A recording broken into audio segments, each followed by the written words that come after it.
গোলগঞ্জৰ লহাজানি গাঁৱত বিলাতী সুৰাৰ অনুমতিৰ বিৰুদ্ধে প্ৰতিবাদী কাৰ্যসূচী। শ শ পুৰুষ মহিলাই ৰাস্তাত ওলাই আহি প্ৰতিবাদ সাব্যস্ত কৰে।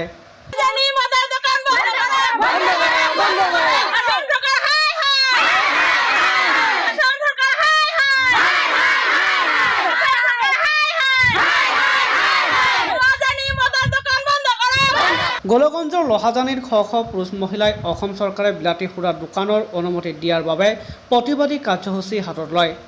জানিব পৰা মতে অসম চৰকাৰে লহাজানি গাঁৱত গোপনে বিলাতী সুৰাৰ অনুমতি দিয়াক কেন্দ্ৰ কৰি গাঁওখনৰ শতাধিক পুৰুষ মহিলাৰ লগতে ছাত্ৰ ছাত্ৰীয়ে প্ৰতিবাদী কাৰ্যসূচীত অংশগ্ৰহণ কৰে। আজি আমি প্ৰতিবাদ কৰিব লৈছোঁ যে আমাৰ লহাজানি গাঁৱত মানে ৱাইন শ্বপ খুলিব বুলি মানে ইহঁতে কৈ আছে যে মানে চৰকাৰৰ পৰা তেখেতসকলক বোলে অনুমতি দিছে।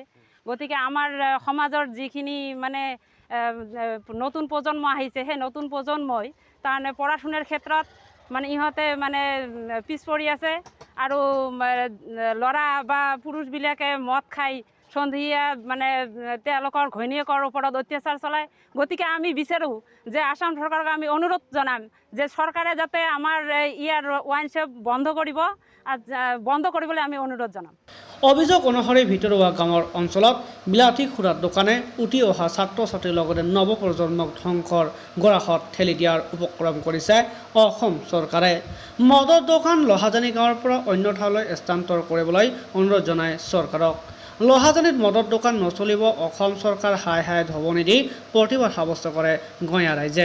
মদৰ দোকান দিছে, যিসকলে ভেৰিফিকেশ্যন কৰিছে, এই যে ইনভেষ্টিগেশ্যন কৰিছে, ইহঁতে চাব লাগিছিল যে ইফালে সোঁফালে বাওঁফালে দুটা মন্দিৰ আছে আৰু যিখিনি ঠাইত মাটিখিনি দিছে, যিখিনি ঠাইত স্থান দিছে তাৰ ওচৰতে এটা ঘৰ আছে।